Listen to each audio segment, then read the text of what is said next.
ఓదార్చు ప్రేమ TV ఆధ్యాత్మిక కార్యక్రమ ప్రేక్షకులకు, దేవుని పిల్లలైన మీ అందరికీ నా ప్రత్యేకమైన ధన్యవాదాలు తెలియజేస్తున్నాను. చాలా సంవత్సరాల నుంచి ఈ కార్యక్రమాలను ఆదరిస్తూ, ఈ కార్యక్రమాల ద్వారా ఆశీర్వదించబడి ఈ పరిచర్య కొరకు ఎంతగానో సహకరిస్తున్నా, ప్రేమిస్తున్నా, ప్రార్థిస్తున్నా మీ అందరికీ ఈ పరిచర్య ద్వారా యేసుక్రీస్తు వారి శ్రేష్టమైన నామములు, శుభములు తెలియజేస్తున్నాను. ఎలా ఉన్నారు? మీరు బాగుండాలని, మీ క్షేమం కోసమై ఒక దైవజనుడిగా, మీ నిమిత్తము ఏర్పాటు చేయబడిన సేవకుడిగా మీ కొరకు ప్రార్థిస్తున్నాను. దేవుడు ఈ దినమున నీతో మాట్లాడబోతూ ఉండగా, ఆయన శ్రేష్టమైన వాక్కులను ఎవరైతే విని ఆ మాటల ప్రకారం జీవించాలని తీర్మానం చేసుకుంటారో వారి జీవితాలను దేవుడు 100% ఆశీర్వదిస్తారు.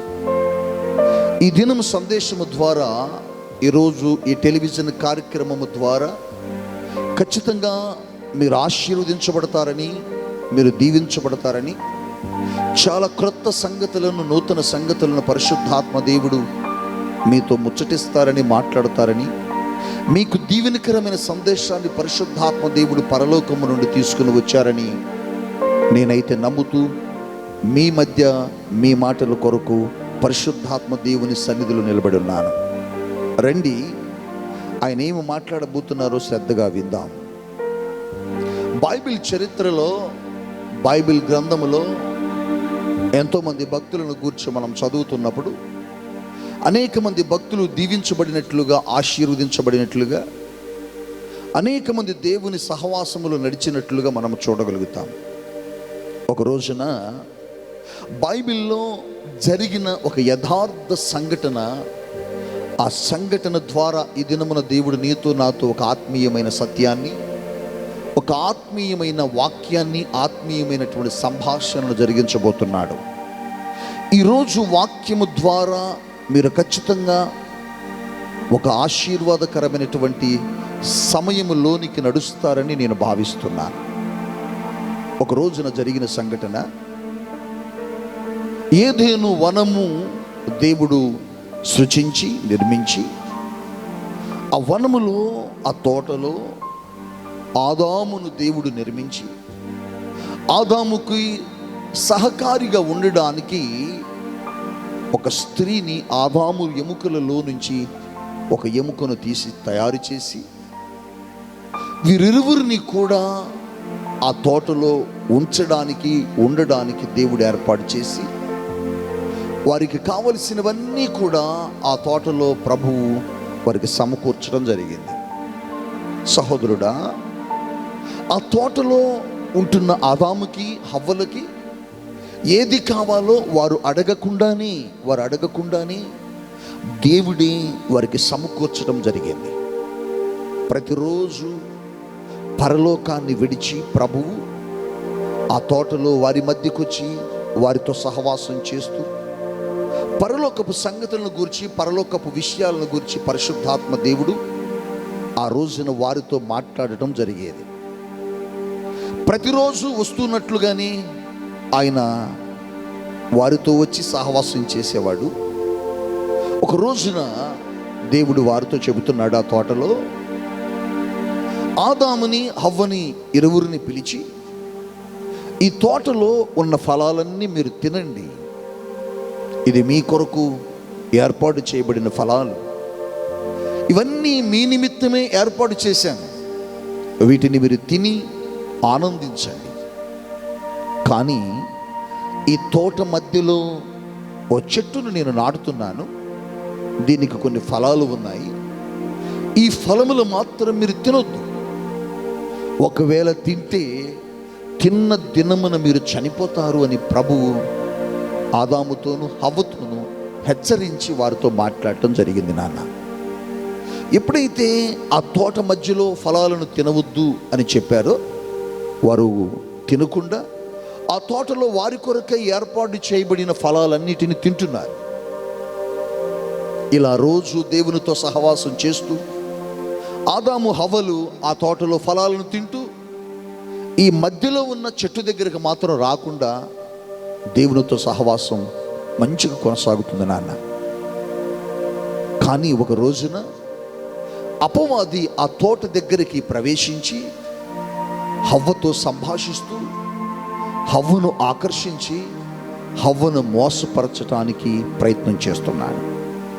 ఆ సందర్భంలో హవ్వతో అపవాది మాట్లాడుతున్న మాట ఆదికాండము 3వ అధ్యాయము 1వ వచనము ద్వారా ఆయన అంటున్నాడు, ఇది నిజమా అంటూ సాతానుడే హవ్వతో సంభాషణ ప్రారంభిస్తున్నట్లుగా మనం చూడగలుగుతాం. చూడు, ఇది నిజమా అంటూ అపవాది సర్ప రూపములో ఆ తోట దగ్గరకు వచ్చి హవ్వతో మాట్లాడటం జరుగుతుంది. ఇది నిజమా అని అపవాది ప్రారంభించాడు అంటే అంతకు ముందే హవ్వ అపవాదితో సంభాషణ ప్రారంభించింది అని అర్థం. హవ్వ అపవాదితో సంభాషణ జరిగించింది. ఏమని సంభాషణ జరిగించింది? ఈ తోటలో ఉన్న ఫలాలన్నీ మేము తినొచ్చు, కానీ దేవుడు ఈ మధ్యలో ఉన్నటువంటి చెట్టు ఫలాలను తినొద్దు అని చెప్పారు, అందుకోసమే మేము దీని జోలికి పోవడం లేదు అని చెప్పడం జరిగింది. వెంటనే అపవాది అంటున్న మాట, ఇది నిజమా? మీరు ఆ ఫలాలను తినొద్దన్నాడా? అవును, అది తిన్న దినమునే మేము చనిపోతామట, అందుకోసమే ప్రభువు ఆ ఫలాల జోలికి మమ్మల్ని వెళ్ళొద్దని చెప్పారు, అందుకని మేము వాటి జోలికి వెళ్ళడం లేదని చెప్పి. అందుకోసమే సాతానుడు అంటున్నాడు, అపవాది అయిన సర్పరూపములో వచ్చిన ఆ లూసిఫర్ అపవాది సాతానుడు అంటున్నాడు, ఇది నిజమా? ఆ ఫలము తింటే మీరు చనిపోతారని చెప్పాడా? నో నో నో నో, ఆ ఫలము తింటే మీరు చనిపోరు, మీరేమవుతారంటే ఆయన కంటే గొప్పవారు అవుతారు, అందుకోసమే ఆ ఫలాన్ని మీరు తినొద్దు అని చెప్పాడని చెప్పడం జరిగింది. చూడండి, అవునా,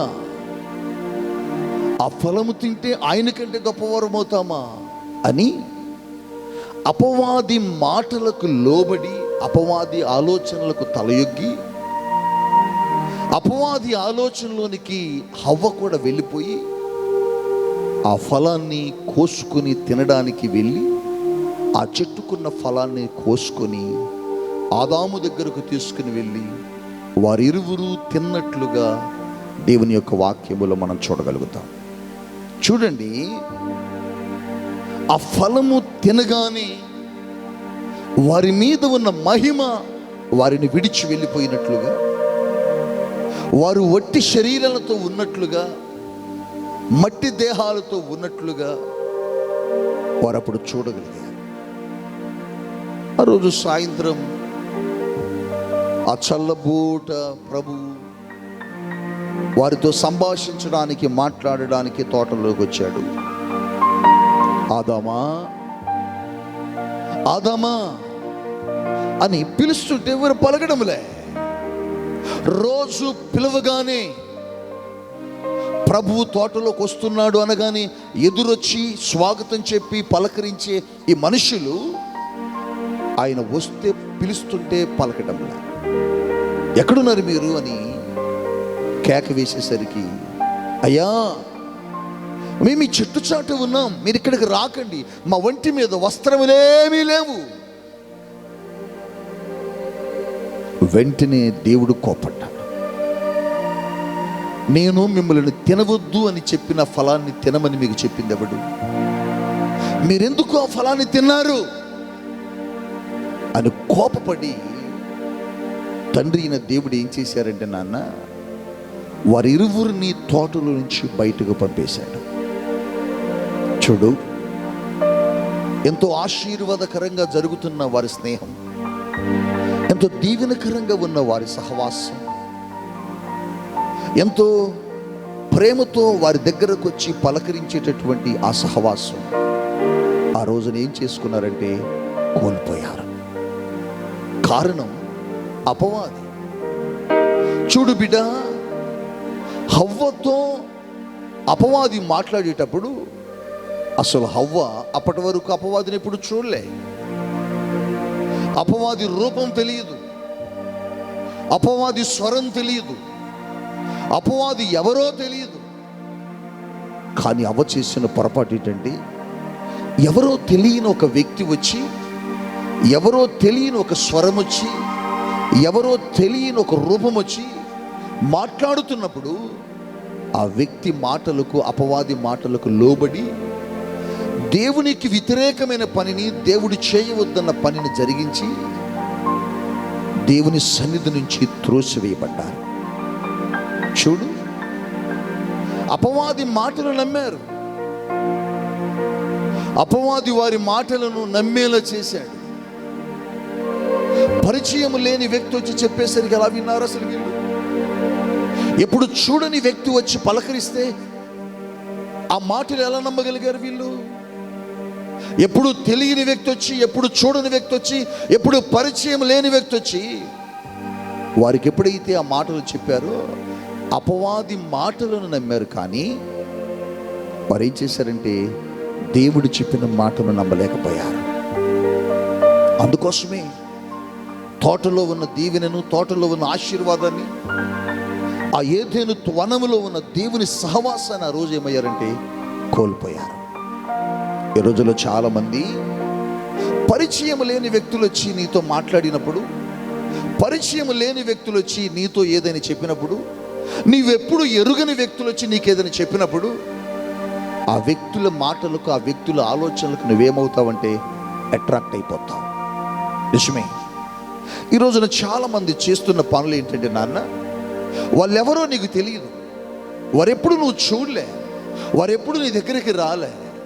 కానీ ఏ టీవీలోనో, ఏ పత్రికలోనో, ఏ న్యూస్ పేపర్లోనో ఒక ప్రకటన వేస్తారు, మీరు 10,000 రూపాయలు కట్టండి, మీరు సంవత్సరం తిరిగి వచ్చే లోపల 2 లక్షల రూపాయలు మీకు మా కంపెనీ ఇస్తుందని చెబుతారు. వారెవరో నీకు తెలియదు అసలు, వారిని నువ్వు ఎప్పుడు చూడలే, వారి దగ్గరికి నువ్వు ఎప్పుడు వెళ్ళినా వారు కూడా నీ దగ్గరికి ఎప్పుడు రాలే. కానీ ఒక టీవీలో ఒక ప్రకటన, ఒక న్యూస్ పేపర్లో ఒక ప్రకటన, లేకపోతే ఆ సంస్థ ద్వారా, ఆ కంపెనీ ద్వారా వచ్చే ఏజెంట్ చెప్పే ఒక మాటను నువ్వేం చేస్తావంటే వెంటనే నమ్ముతావు. ఎంతమంది ఇటువంటి ప్రకటనలు నమ్మి మోసపోతున్నారు? ఎంతమంది ఇటువంటి కంపెనీలను నమ్మి మోసపోయారు? ఈ దినాన మన రాష్ట్రాల్లో చాలామంది, లక్షలాది మంది ప్రజలు కోట్ల రూపాయలను ఇతర సంస్థల మాట నమ్మి, ఇతర కంపెనీల మాట నమ్మి, ఇతర వ్యక్తుల మాటలు నమ్మి కష్టపడి సంపాదించుకునే నీ సంపాదన వారి చేతిలో పెట్టావు. వారు ఏదో చెబుతారు, మీ డబ్బును మా దగ్గర దాయండి, మీరు 100 రూపాయలు దాస్తే మీకు 1000 రూపాయలు ఇస్తాం, మీరు 1000 రూపాయలు దాస్తే మీకు 10,000 ఇస్తాం, మీరు 10,000 దాస్తే మీకు 10 లక్షలు ఇస్తాం. ఆ మాటలు అయితే నమ్ముతున్నావు, కానీ దేవుని మాట నమ్మలేకపోతున్నా. వారెవరో నీకు తెలియదు. ఈ తెలుగు 2 రాష్ట్రాల్లో అగ్రిగోల్డ్ అని ఒక సంస్థ వచ్చింది. ఆ సంస్థ వారు కోట్ల రూపాయలను ప్రజల దగ్గర నుంచి దోచుకుని వెళ్ళిపోయారు. వారేదో చెప్పారు, మీ డబ్బును మా దగ్గర దాయండి, కొన్ని సంవత్సరాల తర్వాత మీ డబ్బును 10 టైమ్స్ ఎక్కువగా, నువ్వు 10 రూపాయలు దాస్తే 1000 రూపాయలు ఇస్తాం, 1000 రూపాయలు దాస్తే 10,000 ఇస్తామని చెప్పే మాటకి మీరు లోబడి, ఆశపడి, వారెవరో నీకు తెలియదు, ఆ కంపెనీ యజమాని ఎవరో కూడా నీకు తెలియదు.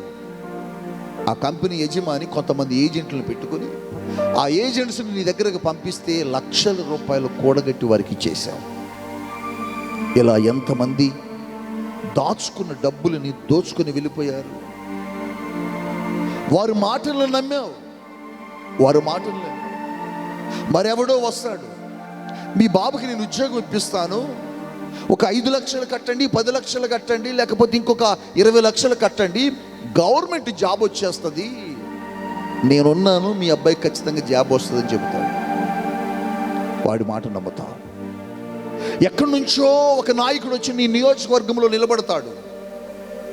ఈ నియోజకవర్గాన్ని నేను బాగు చేస్తాను, ఈ నియోజకవర్గానికి బంగారం చేసేస్తానని చెప్పగానే వారి మాట కూడా నమ్ముతావు.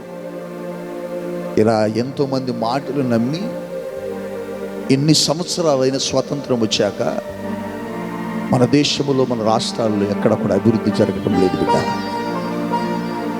ఎన్ని కుటుంబాలు పాడైపోయాయి, ఎంతమంది దాచుకున్న డబ్బులను ఎన్ని కంపెనీల వారు దోచుకుని వెళ్ళిపోయారు. నీ ఆశ ఏంటంటే ఓ 10 రూపాయలు దాచుకుంటే బిడ్డ పిల్లలకు ఉపయోగపడతాయి కదా అని, ఒక 1000 రూపాయలు దాచుకుంటే బిడ్డల చదువులకు ఉపయోగపడతాయి కదా అని, ఒక 1,00,000 రూపాయలు సేవ్ చేసుకుంటే ఈ కంపెనీ వారు 10 లక్షలు ఇస్తారు కదా, నా బిడ్డ వివాహం ఘనంగా చేసుకోవచ్చని నీ ఆశ. వారెవరో తెలియదు, వారు ఎక్కడి నుంచి వచ్చారో తెలియదు, వారి స్వభావం ఏంటో తెలియదు, వారి ఆలోచనలు తెలియదు, కానీ వారి మాటలు నమ్మి నీ డబ్బును కట్టేశావు. చూడానా ఎన్ని కుటుంబాలు ఈరోజు నా వీధిని పాలయ్యాయి. అగ్రిగోల్డ్ అనే సంస్థ వారు చేసిన మోసానికి ఎన్ని లక్షల కుటుంబాలు రోడ్డు మీదకి వచ్చాయి. కష్టపడి సంపాదించిన సంపాదన, పగలనక రాత్రనక చెమటోడ్చి సంపాదించిన సంపాదన, ఉదయాన్నే చిన్న క్యారేజ్ కట్టుకొని బయలుదేరి ఇంటి నుండి ఎక్కడో మారుమూలున్నటువంటి ప్రాంతానికి పనికి వెళ్ళి శ్రమించి శరీరాన్ని నలగొట్టుకొని కష్టపడి రూపాయి కూడగట్టి తెచ్చి ఎవరో మాట విని, ఎవరో సంస్థల మాట విని, ఎవరో నాయకుల మాట విని, ఎవరో ఏజెంట్ల మాట విని వారి మాటను నమ్మి నీ డబ్బును దాచుకున్నావు. కానీ ఆ డబ్బంతటిని కూడగట్టుకుని సంస్థల వారు, కంపెనీల వారు దోచుకొని వెళ్ళిపోయారు. నాన్న, తెలియని వ్యక్తుల మాట నమ్మావు, పరిచయం లేని వ్యక్తుల మాటలు నమ్మావు, ఎప్పుడు వినని స్వరాలను మీరు విని నమ్మారు. ఆ రోజున హవ్వ ఆదాములు చేసిన పొరపాటు కూడా గది బిడ్డ. వారికి ఒకే స్వరం తెలుసు, అది యేసయ్య స్వరం, అది మన తండ్రి అయిన స్వరం. కానీ రెండవ స్వరము ఆ తోట దగ్గరకు వచ్చి పిలిచినప్పుడు వీరు గుర్తించలేకపోయారు, వీరు గ్రహించలేకపోయారు. అందుకోసమే ఆ తోటలో దేవుని సహవాసాన్ని, దేవుని ఆశీర్వాదాన్ని కోల్పోయి ఆ తోట నుంచి బయటకు గెంటి వేయబడ్డారు, లాస్ అయిపోయారు, నష్టపోయారు, దేవుని ఆశీర్వాదాన్ని కోల్పోయారు. ఈ రోజున చాలామంది అనేక మంది నాయకుల మాట విని, అనేక మంది ప్రజల మాట విని, అనేక రకాల కంపెనీ వారి మాట విని, అనేక సంస్థల మాట విని వారి మాటను నమ్మి లక్షల రూపాయలు దాచావు వారి దగ్గరదా. వారి మాటనైతే నమ్ముతున్నావు, కానీ పరిచయం లేని వ్యక్తుల మాట అయితే నమ్మేవు, కానీ ఎప్పుడు చూడని వ్యక్తుల మాట అయితే నమ్మేవు, కానీ నిన్ను రక్షించిన నీ రక్షకుడైన యేసయ్య మాటను నమ్మలేకపోతున్నావు. నీకు పరిచయం ఉన్న యేసయ్య మాట నమ్మలేకపోతున్నా. నిన్ను రక్షించి తన రక్తం ఇచ్చి నిన్ను విమోచించి తన రక్తముతో నిన్ను కొన్న దేవుని మాటను నువ్వు నమ్మలేకపోతున్నా. ఎన్నిసార్లు నీ సంఘములో సేవకుడు వాక్యాన్ని చెప్పాడు బిడ్డ, ఎన్ని మార్లు దేవుడు సంఘములో సేవకుడు ద్వారా నీతో మాట్లాడాడు నాన్న. ఏమని ఏమని లూకాసు వార్త 6వ అధ్యాయంలో 38వ వచనంలో ఏమని మాట్లాడుతున్నాడు బిడ్డ? మీరు ఇయ్యుడి, అప్పుడు మీకు ఇయ్యబడును. ఇది సాక్షాత్తు యేసు ప్రభు మాట్లాడిన మాట. ఎవరో వ్యక్తులు చెప్పింది కాదు, ప్రవక్తలు చెప్పింది కాదు, భక్తులు చెప్పింది కాదు. ఇది సాక్షాత్తు ప్రభు చెప్పిన మాట. ఆయన ఏమంటున్నాడంటే, మీరు ఇవ్వండి, నేను మీకు తిరిగిస్తాను. ఈ మాట ఇప్పుడు నువ్వు నమ్మేవా? నమ్మలే. ఈ మాటను దైవజనుడు బలిపీఠం మీద నుండి చెబితే, మీరు దేవుని కోసం ఇవ్వాలమ్మా, ఇవ్వండి, ప్రభు మీకు ఇస్తాడు అని చెబితే, నువ్వు ఎరిగిన సేవకుడు నీ ముందు నిలబడి చెబుతుంటే నువ్వు ఆ మాట వినవు. ఆ మాటను కూడా నువ్వు నమ్మవు. ఆయన ఆ మాట చెప్పగానే నీకు అనిపించింది, పాస్టర్ గారు ఇక వస్తే చాలరా బాబు, ఇక కానుకలే అడుగుతాడు నాయన. ఈ దేవుని సేవకుడి దగ్గరకు వస్తే రాగానే కానుకలు అడుగుతాడు. కానుకలు అడగటం కాదు బిడ్డ, నిన్ను దేవుడు దీవించడానికి ఆశీర్వాదకరమైన మార్గాన్ని దేవుని సేవకుడు నీకు చెప్తాడు. ఇవ్వండి, దేవుడు మీకు ఇస్తాడు అని దేవుని వాక్యమే చదివిస్తుంది. ఈ మాట నమ్ముతావా? నమ్ము. ఏదో చిట్ ఫండ్ కంపెనీ వాడు ఒక యాడ్ వేస్తే నమ్ముతావు. ఏదో ఒక సంస్థ వాడు ఒక స్క్రోలింగ్ టీవీ కింద భాగములు వెళ్తుంటే నమ్ముతాం. ఒక పేపర్లో, ఒక న్యూస్ పేపర్లో ఒక యాడ్ వేస్తే వెంటనే దాన్ని నమ్ముతాం. వాడు ఎవడో కూడా నీకు తెలియదు. అసలు వాళ్ళు ఎక్కడి నుంచి వచ్చారో కూడా నీకు తెలియదు. వాళ్ళ మాటలు విని లక్షల రూపాయల, కోట్ల రూపాయలు వారి దగ్గర పెట్టేస్తావు. కానీ నీకు పరిచయం ఉన్నా, నువ్వు ఆరాధిస్తున్నా, నువ్వు నమ్మినా, నిన్ను రక్షించిన దేవుని వాక్యం నీతో మాట్లాడుతున్నప్పుడు మాత్రం నమ్మవు నువ్వు. అందుకనే దేవుని ఆశీర్వాదాన్ని ఇంకా చూడలేకపోతే, దేవుని దీవెని ఇంకా నీకు రాకపోవడానికి గల కారణం అదే. నా ప్రభు చెబుతున్నాడు, మీరు ఇవ్వండి, నేను మీకు తిరిగిస్తాను. కొరింథీయులకు రాసిన 2వ పత్రికలో 9వ అధ్యాయములో భక్తుడైన పౌలు కొరింథీ సంఘానికి చెబుతాడు, కొంచెముగా విత్తువాడు కొంచెముగానే తీసుకోగలుగుతాడు, ఎక్కువగా విత్తువాడు మరెక్కువ పంటను కోస్తాడట. నువ్వు కొంచెముగా విత్తినప్పుడు దేవుడు నీకు కూడా కొంచెమే ఇస్తాడు. నువ్వు ఎక్కువగా సంఘములో కానుక ఇచ్చినప్పుడు దేవుడు కూడా నీకు అలాగే ఇస్తాడు. ఈరోజు చాలామంది మాటలు నమ్మరు. ఒకవేళ దైవజనుడు నిలబడి ఈ ప్రసంగం కనుక చెబితే ఒకరి మొక్కలు ఒకరు చూసుకొని, పాస్టర్ గారు ఇప్పుడు కానుకలు అడుగుతాడండి, ఎందుకు ఈయనకి రాగానే కానుకలు అడుగుతాడు? ఇవ్వకపోతే ఏమవుద్ది? ఈ మాట మీద నీకు నమ్మకం లేదు. కానీ ఎక్కడి నుంచో ఒక వ్యక్తి ఏజెంట్ రూపంలో వచ్చి 10 లక్షలు దాసుకో, 1 ఇయర్లో 50 lakhs ఆ కంపెనీ ఇస్తుంది నీకు, తెచ్చేసుకో అంటే ఎక్కడెక్కడెక్కడెక్కడ ఉన్న డబ్బును కూడగట్టి తీసుకువెళ్ళి ఆ కంపెనీలు పెట్టేస్తాం. వాడు 1, 2, 3 సంవత్సరాలు మీ మధ్య నమ్మకంగా ఉంటాడు. ఒక తర్వాత పూర్తిగా కంపెనీని ఐపీ పెట్టి ఎత్తేస్తాడు. అప్పుడు రోడ్డు మీదకి వచ్చి ఏడుస్తాం. అప్పుడు రోడ్డు మీదకి వచ్చి కేకలు పెడతాం. ఈ మాట మేము నమ్మి, ఈయన మాట మేము విని ఈ డబ్బులు తీసుకొచ్చి కట్టాము, ఇప్పుడు మా పరిస్థితి ఏంటి? మా బిడ్డల పెళ్ళిళ్ళు ఏంటి? మా బిడ్డల చదువులేంటి? మా జీవితాలు ఏంటి? నేను రిటైర్ అయిన డబ్బంతా తీసుకొచ్చి, ఆ పెన్షన్ అంతా, ఆ రిటైర్మెంట్లో వచ్చిన డబ్బంతా తీసుకొచ్చి కట్టేశాను. ఏడ్చిన ఉద్యోగులు చాలామంది ఉన్నారండి.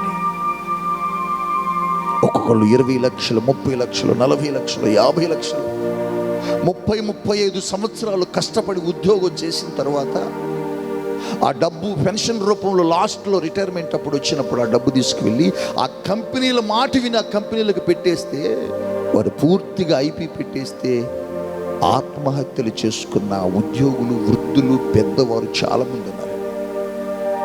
చాలామంది ఉన్నారు. వారి మాట నమ్మాం, కానీ దేవుని మాట నమ్మలేకపోతున్నావు. అది నా బాధ. వారి మాట నమ్మాం. హవ్వ చేసిన పొరపాటు అదే. వాడు పరిచయం లేదు అసలు. వాడు స్వరం ఎప్పుడు వినలే, వాడు రూపం ఎప్పుడు చూడలే. వాడు వచ్చి అబద్ధం చెబుతుంటే, ఈ తోటలో ఫలాలు మీరు తింటే ఆయన కంటే గొప్పవారు అవుతారని అబద్ధం చెప్పేసరికి వాడు మాట నమ్మి దేవుని సన్నిధి నుంచి త్రోసివేయబడ్డాడు. ఈ రోజున దేవుని మాట నువ్వు నమ్మటలే. దేవుడు ఏం చెబుతున్నాడంటే, మీరు నాకు ఇవ్వండి, నేను మీకు ఇస్తాను. పౌలు అంటున్నాడు, కొంచెముగా విత్తువాడు కొంచెమే కోస్తాడు, మరెక్కువగా విత్తువాడు మరెక్కువ పంటను కోస్తాడు. నువ్వు ఏదైతే పంటను విత్తుతావో దాన్నే కోస్తావు. అందుకోసమే ఒక అద్భుతమైన సంఘం బైబిల్ గ్రంథంలో ఉంది. దాని పేరు మాసిదోనియా సంఘం. మాసిదోనియా సంఘపు వారట నా బైబిల్ సెలవిచ్చింది. బిడ్డ, దేవుని యొక్క వాక్యంలో చూద్దామా? కొరింథీయులకు రాసిన 2వ పత్రిక 8వ అధ్యాయం 4వ వచనములు అంటాడు పౌలు, మాసిదోనియా సంఘము వారు తమ సామర్థ్యము కంటే ఎక్కువగా దేవునికి ఇచ్చారటమ్మా. వారు పేదవారటండి, చాలా బీదవారైనప్పటికీ దేవుని సేవకులకు దేవుని పరిచర్య నిమిత్తం వారు సామర్థ్యత కంటే ఎక్కువ ఇచ్చారట. మా చర్చిలో జకర్యా అని ఒక ఆయన ఉన్నాడండి. రోడ్డు ప్రక్కన ఒక చిన్న గుడిసె వేసుకుని మొక్కజొన్న పొట్టలు అమ్ముతూ ఆ రోడ్డు ప్రక్కని ఆ చెట్ల కింద భార్య భర్తలు వాటిని అమ్ముకుంటూ ఉంటారు. నేను ఒక మీటింగ్ పెట్టడానికి మీలో ఎవరైనా సహకరించగలరా అని అడిగినప్పుడు ధనవంతులు కూడా చేతులు ఎత్తలేదు. కానీ ఆయన ముందుకొచ్చి ఆయన శక్తి కంటే, ఆయన బలము కంటే కొంత కానుకరిచ్చాడు. నిజంగా ఆయన ఇంట్లోకి నేను వెళ్ళినప్పుడు, ఆ ఇల్లు నేను చూస్తున్నప్పుడు, వారుంటున్న చెట్టు కింద బాగానే చూసినప్పుడు నాకు దుఃఖం వచ్చేసింది బిడ్డ. ఎందుకో తెలుసా? అసలు ఆయన అంత కానుకిస్తాడని నేను ఊహించలా. ఎందుకంటే ఏదో చిన్న మొక్కజొన్న పొట్టలు అమ్ముకొని రోడ్డు ప్రక్క జీవనం గడుపుకునే కుటుంబం అది. వారింటికి వెళ్ళినప్పుడు వారి పరిస్థితులను చూస్తే సరిగా కూర్చోడానికి కూడా అవకాశం లేదు అక్కడ. కానీ ఆ వ్యక్తి దేవుని ప్రేమించి వారి సామర్థ్యత కంటే ఎక్కువ ఇచ్చాడు బిడ్డ. నువ్వు ఎప్పుడన్నా దేవుని కోసం ఎక్కువగా ఇవ్వగలిగావా? దేవుడు నీతో మాట్లాడుతున్నప్పుడు దేవుని కోసం నేను ఏదైనా చెయ్యాలి అని నీకు ఎప్పుడైనా అనిపించిందా? లేదా? సేవకుడు ఎప్పుడైనా దేవుని కోసం చెయ్యండి అని అడగగానే ఏంటో మీ ముఖాలన్నీ ఓలా అయిపోతాయి, ఏదో బాధకరంగా కూర్చుంటారు. అదే మీ ఇంటి ముందుకు ఒక బండి వేసుకొని ఒకడు వచ్చి బ్యాగ్ తగిలించుకొని కొన్ని ఫైల్స్ తీసుకొని కొన్ని పేపర్లు తీసుకొని ఒక అడ్వర్టైజ్మెంట్ వచ్చి, సార్ మేము పలానా కంపెనీ నుంచి వచ్చాం, ఆ కంపెనీ ప్రపంచ దేశాల్లో చాలా దేశాల్లో ఉంది, ఏం లేదు సార్, మీరు ₹1,00,000 గడితే 1 yearలో మీకు 10 lakhs సార్. అసలు రెండో వాడితో కూడా మీరు ఇక చెప్పరు, ఇది నిజమా అని కూడా అడగరు.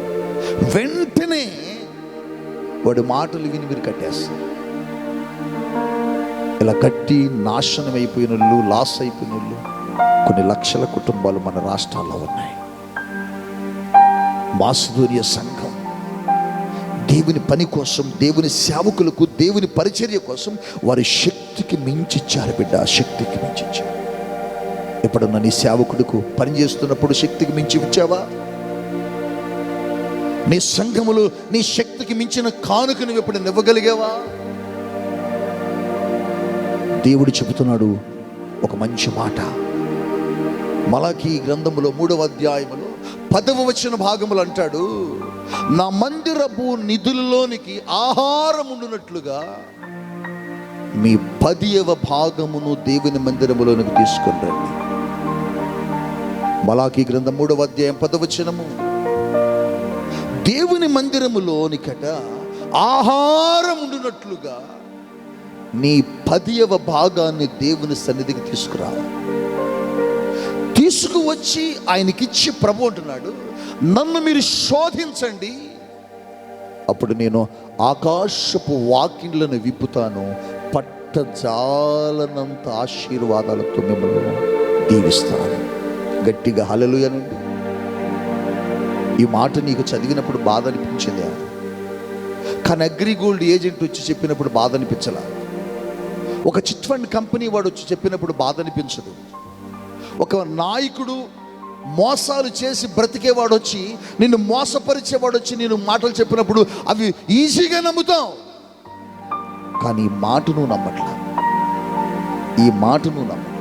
నువ్వెందుకు దీవించబడట్లేదంటే, నువ్వెందుకు ఆశీర్వదించబడలేదంటే, నమ్మదగిన దేవుడు చెబుతున్న మాటను నువ్వు నమ్మటలే. దేవుని యొక్క మాటను మనం నమ్మలేకపోతున్నాం. అందుకని మన జీవితాల్లో ఆశీర్వాదము, దీవెనలు లేక భయంకరమైన శాపాన్ని అనుభవిస్తున్నాం. ఈ రోజున చాలామంది, అనేక మంది కంపెనీల మాట నమ్ముతున్నారు, కానీ సంస్థల మాట నమ్ముతున్నారు, కానీ దేవుడు చెబుతున్న మాటను నమ్మలేకపోతున్నారు. అందుకోసమే దేవునికి ఇవ్వలేకపోతున్నారు. ప్రభు చెప్పారు, నా మందిరములోనికి మీ కానుకలను తీసుకురండి, అప్పుడు నన్ను శోధించండి, నేను మీకు ఆకాశపు వాకిళ్లను విప్పుతాను, పట్టజాలనంత దీవెనలతో కుమ్మరిస్తానంటున్నాడు. అబ్రహాము బైబిల్ గ్రంథములో మనం చదువుతున్నప్పుడు, అబ్రహాము ఆ దేశంలో ఉన్న వారందరికంటే గొప్పవాడిగా, ఘనుడిగా, ఐశ్వర్యవంతుడిగా కనబడుతున్నాడు. కారణం అబ్రహాము దేవునికి ఇవ్వబట్టే. అబ్రహాముకు కలిగిన దానిలో సమస్త ఆస్తిలో నుంచి 10వ భాగాన్ని దేవుని కోసం ఇచ్చాడు బిడ్డ. ఇస్సాకును గురించి చదువుతున్నప్పుడు, ఇస్సాకు ఎందుకు ఆశీర్వదించబడ్డాడు, ఎందుకు ఆయన 100 ఫలాన్ని క్రమముగా పొందగలిగాడు అంటే, ఇస్సాకుకు అలవాటు కూడా ఏంటంటే దేవుని మందిరములోనికి కానుకలు తీసుకొచ్చి ఇచ్చే అలవాటు గలవాడు ఇస్సాకు. అందుకోసమే ఇస్సాకు దీవించబడ్డాడు. యాకోబు కూడా దీవించబడ్డాడు. దీవించబడటమే కాదు, ఈరోజు యాకోబు పేరు మీదుగా ఒక దేశమే ఏర్పరచబడ్డది. కారణం యాకోబు దేవుని మందిరమునకు ఆయన కానుకలు తీసుకురావడాన్ని బట్టి. బైబిల్ గ్రంథంలో ధనవంతులుగా పేరుగాంచిన భక్తులు ఎవరైనా ఉన్నారా అంటే, వారందరూ దేవుని కోసం ఇచ్చిన వారే. ప్రపంచ ప్రసిద్ధిగాంచిన ఒక కంపెనీ కాల్గేట్ మనందరం వాడుతూ ఉంటాం. ఉదయకాలం లేవగానే పేస్ట్ వేసుకొని బ్రష్ చేసుకుంటాం. కాల్గేట్ పేరు వినని వాడు ఈ భూమి మీద ఎవడు లేడు అసలు. ఆ సంస్థ యజమాని స్థాపించబడినప్పుడు ఆయన చనిపోవాలనుకుని తీర్మానం చేసుకున్నాడట బిడ్డ. అప్పటికి చాలా వ్యాపారాలు చేశాడట నాన్న. అన్ని వ్యాపారాలు లాస్ అయిపోయి ఇక చనిపోవటమే అనుకొని ఓ షిప్లో జర్నీ చేస్తున్నాడట. ఏడుస్తున్నాడట షిప్లో కూర్చొని. ఆయనకెదురుగా ఒక దైవజనుడు కూర్చున్నాడట. ఎందుకు ఏడుస్తున్నారు మీరు అని చెప్పినప్పుడు, నేను చాలా వ్యాపారాలు చేశానండి, అన్నీ లాస్ అయిపోయాయి, చనిపోదాం అనుకుంటున్నాను, ఇక నా వల్ల కావటం లే అని ఏడుస్తూ చెప్పాడట. ఆ దైవజనుడు ఆయనతో సలహా ఇచ్చి, ఈ చిన్న వ్యాపారాన్ని ప్రారంభించండి అని ఒక సూచన, ఒక సలహాని ఇచ్చాడట. ఆ దైవజనుడి సలహా మేరకు ప్రారంభించబడిన కంపెనీ కాల్గేట్. ఆ పేస్ట్ ఒకప్పుడు అప్పులైపోయి సంపాదన లేక చనిపోదామనుకున్న ఆ వ్యక్తి ఈరోజు ప్రపంచ ధనవంతులలో ఒకటిగా ఉన్నాడు. చాలామంది చర్చికి 10% తెస్తారు కదా నాన్న. చాలామంది వారికున్న సంపాదనలో 10% దేవునికి ఇస్తారు. కానీ కాల్గేట్ కంపెనీ యజమాని 10% ఆయన ఉంచుకొని 90% దేవునికి ఇస్తున్నాడు. గట్టిగా హల్లెలూయా. వారు చెప్పిన సాక్ష్యం, ఏమీ లేని మమ్ములను దేవునికి ఇవ్వటం ప్రారంభించిన తరువాత, దేవుని పరిచర్యకి ఇవ్వటం ప్రారంభించిన తరువాత, దేవుని వాక్యాన్ని నమ్మి, దేవుని సేవకుని మాటను నమ్మి, ఎప్పుడైతే దేవుని వాక్యానికి లోబడి దేవుని కోసం నేను ఇవ్వటం ప్రారంభించానో, దేవుడు మాకు విస్తారమైన దేవుళ్ళు ఇచ్చాడని చెబుతున్నాడు. ఈరోజు నువ్వు ఎప్పుడైనా దేవుని కోసం ఇవ్వగలిగావు బిడ్డ? దేవుని కోసం నువ్వు ఇవ్వగలిగినప్పుడే దేవుని దగ్గరకు వచ్చి నువ్వు అడగగలుగుతావు. దేవుని మందిరంలోకి వచ్చి నన్ను ఆశీర్వదించండి, నాకు ఇవ్వండి అని అడగాలంటే, ఆ హక్కు నీకు కావాలంటే నువ్వు దేవునికి ఇచ్చిన వ్యక్తిగా ఉండాలి. నువ్వు ఎప్పుడైతే ఇవ్వగలుగుతావో, ఎప్పుడైతే నువ్వు దేవుని మందిరానికి నీ కానుకలు తీసుకురాగలుగుతావో, నిన్ను దేవుడు ఖచ్చితంగా దీవిస్తాడు. ముగింపులో మీకు ఒక మాట చెప్పాలనుకుంటున్నాను నాన్న. దేవునికి ఇచ్చి పాడైపోయిన వాడు ఎవడూ లేడు నాన్న, ఎవడూ లేడు. అలా అని దేవుడికి ఇవ్వకుండా బాగుపడిన వాడు కూడా ఎవడు లేడు.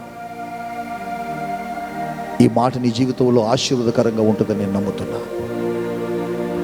బైబిల్లో అబ్రహాము మొదలుకొని, ఇస్సాకు మొదలుకొని, యాకోబు, దావీదు, ఇలా భక్తులు ఎంతోమంది దేవునికిచ్చి దేవుని దగ్గర నుంచి పొందుకున్న వారే. నువ్వు కూడా ఒక మంచి తీర్మానంలోనికి వచ్చి దేవుని మాటను నమ్మి దేవుని కొరకు ఇవ్వగలిగితే, నువ్వు చేస్తున్న వ్యాపారాలు, నువ్వు చేస్తున్న ఉద్యోగము, నువ్వు చేస్తున్న ప్రతి పనిని దేవుడు ఆశీర్వదించి నీకు దీవెనకరంగా మారుస్తాడు. ఆయన నమ్మదగిన దేవుడు. మాటలు మార్చే దేవుడు కాదు, మోసాలు చేసే దేవుడు కాదు. ఆయన కొద్ది రోజులు ఉండి ఎవరికి కనబడకుండా వెళ్ళిపోయే దేవుడు కాదు.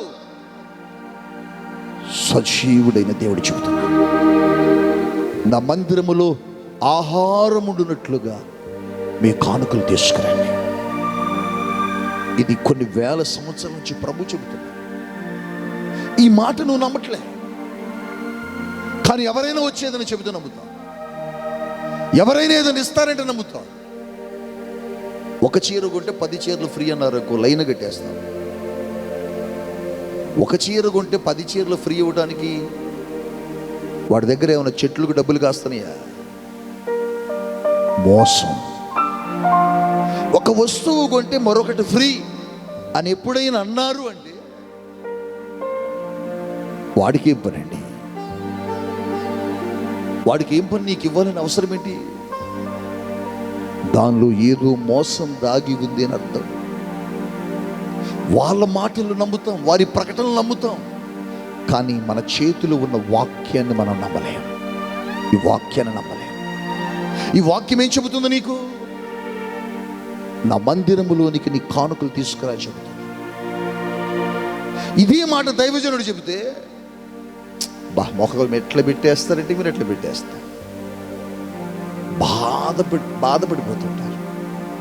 అదే ఒక ఏజెంట్ వచ్చి, సార్ నమస్కారం sir, good morning sir, good evening sir, మేము పలానా కంపెనీ నుంచి వచ్చాం సార్, అసలు మంచి ఆఫర్స్ వచ్చినాయి సార్ మా కంపెనీలో. ఏం లేదు సార్, అసలు 1 lakh కడితే 3 lakhs సార్ 20 daysలో ఇచ్చేస్తారంట సార్. అబ్బో, ఎంతమంది ఇప్పటికీ కోట్ల రూపాయలు సంపాదించారు సార్. ఏమీ లేదు సార్, ఇక మీ అకౌంట్లోకి వచ్చి పడిపోతూనే ఉంటాయి. పడిపోతాయండి, నిజంగా పడిపోతాయా? పడిపోతాయి. నువ్వు కూర్చొని కోట్లు సంపాదించవచ్చు బ్రదర్. వాడి మాట నమ్ముతున్నా, ఈయన మాట నమ్మట్లా. ఈయన మాట ఎప్పుడు నమ్ముతావో నీ దరిద్రం అప్పుడే పోతుంది. నీలో ఉన్న దారిద్రత, పేదరికం, ఆ శాపం ఎప్పుడు పోతుందంటే ఈయన మాట నమ్మినప్పుడు. ఎందుకని నమ్మాలి ఆయన మాట అంటే, ఆయనకున్న మంచి పేరు. హెబ్రీలకు రాసిన పత్రికలో భక్తుడైన పౌలు అంటాడు, 10:23 అంటాడు, ఆయన నమ్మదగిన దేవుడు. ఆయన ఎవరు చెప్పండి బిడ్డ? నమ్మదగిన దేవుడు. నమ్మదగిన దేవుడు చెబుతున్న మాటనేమో మనం నమ్మట్లే.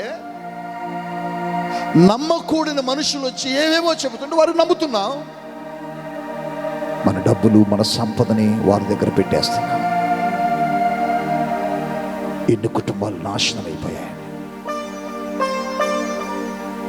ఎంతమంది చనిపోయారు తెలుసా? నాకు తెలిసి చాలామంది నాకు ఫోన్ చేశారండి, పాషా గారు బిడ్డలు చూడట్లేదు, కొడుకులు చూడట్లేదు, అల్లులు చూడట్లేదు, రిటైర్ అయిపోయిన ఆ డబ్బంతటి తీసుకుని వెళ్ళి ఒక కంపెనీలో దాచుకున్నామండి. వడ్డీ ఎక్కువ వస్తుంది అన్నారు, ఇంట్రెస్ట్ ఎక్కువ వస్తుంది అన్నారు పాస్టర్ గారు. 35 సంవత్సరాలు మా శ్రమ, మా ప్రయాస, ఆ గవర్నమెంట్ ఇచ్చిన డబ్బును తీసుకువెళ్ళి ఒక కంపెనీలో దాచుకున్నాం. 1 సంవత్సరం వరకు బాగానే ఉన్నారండి. సంవత్సరం తర్వాత సడన్గా టీవీలో ఓ న్యూస్ ఛానల్లో మేము వేసి డబ్బు దాచుకున్న కంపెనీ వారు ఐపీ పెట్టి వెళ్ళిపోయారని న్యూస్ వచ్చింది. ఇద్దరు ముసలి వాళ్ళ పరుగున ఆఫీస్ దగ్గరికి వెళ్ళి నిలబడ్డాం. గేట్లు వేసేసి క్లోజ్ చేసి ఎవరిని లోపలికి రానిట్లే. కేకలు పెట్టాం. మాకెవరు దిక్కు, మాకెవరు ఇంకా ఆధారం అని ఏడ్చాం. ఏడుస్తూ నా భార్య గుండాగి ఆఫీస్ ముందు, కంపెనీ ముందు చనిపోయింది. ఎవరో వచ్చి చెప్పిన వారి మాటలు నమ్మాం. లక్షల రూపాయలు, 35 సంవత్సరాల మా ప్రయాస, శ్రమ ఎత్తుకుని వెళ్ళిపోయాడు. ఈరోజు నా భార్య కూడా చనిపోయింది. ఇప్పుడు నాకెవరు లేరు. నేను వాళ్ళని నమ్మాను, ఇప్పుడు నాకెవరు ఆధారమని ఏడుస్తూ ఒక వృద్ధుడు, ఒక రిటైర్ ఎంప్లాయీ ఫోన్ చేస్తే నేను చెప్పాను, మీరు ఎవరి మాట నమ్మకూడదో వారి మాటను మీరు నమ్మారు, కానీ నమ్మవలసిన వాని మాట నమ్మలేకపోయారు. ఇదిగో మనుషులు నిన్ను మోసం చేయొచ్చు, కానీ నా దేవుడు నిన్ను మోసం చేయడు సార్. మీరు ఈ రోజుకైనా నమ్మదగిన దేవుని దగ్గరకు రండి అని ఆయన కొరకు ప్రార్థించాను. ఈ వాక్యం ఉంటున్న బిడ్డ, నమ్మదగిన దేవుడు చెబుతుంటే నీకు చాలా టేక్ ఇట్ ఈజీగా ఉంది, కానీ నీ కష్టం, నీ సంపాదన నువ్వెక్కడికి తీసుకురావాలంటే ఆయన మందిరములోనికి తీసుకొని వచ్చి ఆయనకి అప్పగించి ఆయన అంటున్నాడు, నన్ను అడగండి, ఆకాశపు వాకిళ్లను విప్పి పట్టజాలనంత ఆశీర్వాదాలతో నేను మిమ్మల్ని దీవిస్తానంట. నమ్మదగిన దేవుడు యేసయ్యా. నీలాంటి వారు, నీలాంటి వ్యక్తులు దేవుని మందిరానికి మీ కానుకలను తెచ్చిచ్చినప్పుడే దేవుని పని బలంగా జరుగుతున్నా. కానీ అపవాదాలు రానియడు. నువ్వు దీవించబడాలంటే, నువ్వు ఆశీర్వదించబడాలంటే వీరి మాటలు కాదు, ఈ మాటలు నమ్ము. నీ జీవితం ఆశీర్వదించబడింది. ఆయన మందిరములోనికి మీ కానుకలు తీసుకురండి. నీ దైవజనుడు ఎక్కడ నిలబడి మాట్లాడుతున్నాడో అక్కడికి మీ కానుకలు తీసుకుని వెళ్ళండి. మీ శ్రమను, మీ కష్టార్జితాన్ని బయట కాదు దాచుకోవలసింది, ప్రభు దగ్గర దాచుకోండి. అది నీకు అవసరమైనప్పుడు ఇస్తాడు ఆయన. నీకెప్పుడు కావాలో అప్పుడు ఇస్తాడు. ఆయన ఎత్తివేయడానికి, మోసపరిచి వెళ్ళిపోవడానికి, ఆయన కంపెనీలు వెతుకుని వెళ్ళిపోయే మనుషుడు లాంటి వాడు కాదు. ఆయన నమ్మదగిన దేవుడు. నువ్వు ఎప్పుడు వింటున్న స్వరం, నువ్వెప్పుడు చూస్తున్న స్వరూపం, నువ్వెప్పుడు వెళుతున్న ఆరాధిస్తున్న దేవుడు ఈ మాట చెబుతున్నాడు నీతో. ఇవ్వండి, అప్పుడు ఆయన మీకు ఇస్తాడు. మా దగ్గర దాయండి, మేము మీకు ఇస్తామని చెప్పిన వాళ్ళు ఎవరు దాయరు. ఎత్తుకుని వెళ్ళిపోతావు. జీవితం పాడైపోతుంది. నీ కష్టం, నీ శ్రమ దోచుకుంటారు. హవ్వ ఆదాములు చేసిన పొరపాటు. తెలియని పరిచయం లేని వ్యక్తి వచ్చి చెప్పిన మాటను లోబడ్డారు. చాలామంది ఉద్యోగాల కోసం డబ్బులు కట్టేవారు ఉంటారు, ఏజెంట్లు. మధ్యలో ఉన్న డబ్బులన్నీ పోతాయి. ఎన్ని రోజులు నువ్వు ఇబ్బంది పడ్డావు అలాంటి సమస్యలతో? ఎన్ని దినాలు నీ జీవితంలో శ్రమను అనుభవిస్తూ ఏడుస్తూ కూర్చున్నావు? వారి వీరి మాటలు విని ఉద్యోగాలు వస్తాయని డబ్బులు కట్టి, వారి వీరి మాటలు విని డబ్బులు వస్తాయని కంపెనీల్లో పెట్టి, వారి వీరి మాటలు విని డబ్బులు పెరుగుతాయి, వడ్డీకు ఎక్కువగా వస్తాయని ఆశించి అనేక రకాల కంపెనీలు పెట్టేవేమో. అక్కడ కాదు నాన్న దాయాల్సింది. నువ్వు దాయాల్సింది దేవుని దగ్గర. నీ కానుక రావాల్సింది దేవుని దగ్గరకు. నీ డబ్బు రావాల్సింది దేవుని దగ్గరకు. ఆయన అంటున్నాడు, నాకు ఇవ్వండి, మీకు ఏది అవసరమో నన్ను అడగండి, మీరు ఊహించిన వాటికంటే అత్యధికమైన ఆశీర్వాదాలు మీ మీద నేను కుమ్మరిస్తానంటున్నాడు. ఈ అంత్య దినాల్లో నువ్వే నిర్ణయం తీసుకుంటావు? ఈ చివరి రోజుల్లో మోసపోతూ జనాలు చనిపోతున్న ఈ కడవరి దినాల్లో ఇదిగో నమ్మదగిన దేవుడు, సజీవుడిన దేవుడు నీతో మాట్లాడుతున్నాడు. దేవుని కోసం నీ ధనాన్ని ఖర్చు పెడతావా? దేవుని కోసం నీ సమయాన్ని ఖర్చు పెట్టగలవా? దేవుని కోసం నీ సంపదను ప్రభు మందిరానికి తీసుకురాగలవా? వాళ్ళ వీళ్ళ మాటలు కాదు, ప్రభు మాటలు విను. ప్రభు నేను దీవించబోతున్నాడు. కళ్ళు మూసుకొని మీ కొరకు నేను ప్రార్థన చేయబోతున్నాను. కళ్ళు మూసుకొనండి, మీ కొరకు నేను ప్రార్థన చేయబోతున్నాను. Thank you father. ఈ వర్తమానం విన్న చాలామంది బిడ్డలు ఈరోజు ఒక మంచి తీర్మానంలోకి వచ్చారు. ప్రభువా, ఇప్పటి వరకు రకరకాలైన సంస్థల మాట నమ్మారు, రకరకాలైన కంపెనీల మాట నమ్మారు, రకరకాలైన నాయకుల మాట నమ్మారు, రకరకాలైన మధ్యవర్తుల మాటను నమ్మారు. నమ్మి వారు కష్టపడి సంపాదించిన సంపాదన తీసుకువెళ్ళి వారి చేతుల్లో పెట్టి మోసపోయారయ్యా. ఇప్పటి వరకు ఎవరిని నమ్మకూడదో వాళ్ళని నమ్మారు, ఎవరిని నమ్మాలో వారిని నమ్మలేదు. నీ వాక్యాన్ని నమ్మలేకపోయారయ్యా. నీ వాక్యం ఎంత శక్తి కలిగిందో, నువ్వు మాటిస్తే ఎలా తప్పుకోకుండా దీవిస్తావో వారు గుర్తుంచుకోలేకపోయారు. అందును బట్టి ఇప్పటివరకు లాస్ అయిపోయారు. నీ వాక్యం సెలవిస్తుంది, లూకా 6:38, ఈజుడి మీకు అప్పుడు ఇవ్వబడును. ఈరోజు ఎంతమంది సంఘాలలో సేవకులకు వారి వారి సహవాసములో వారి వారి దైవజనులకు పరిచర్యలు ఇవ్వాలని నిర్ణయించుకున్నారు. వారందరికీ ఆకాశపు వాకిళ్లను విప్పండి, పట్టజాలనంత దీవెనలతో వారిని కుమ్మరించి దీవించమని యేసు నామములో ప్రార్థించి దీవిస్తున్నాను తండ్రి. ఆమేన్, ఆమేన్, ఆమేన్. May God bless you. దేవుడు మిమ్మల్ని దీవించును గాక.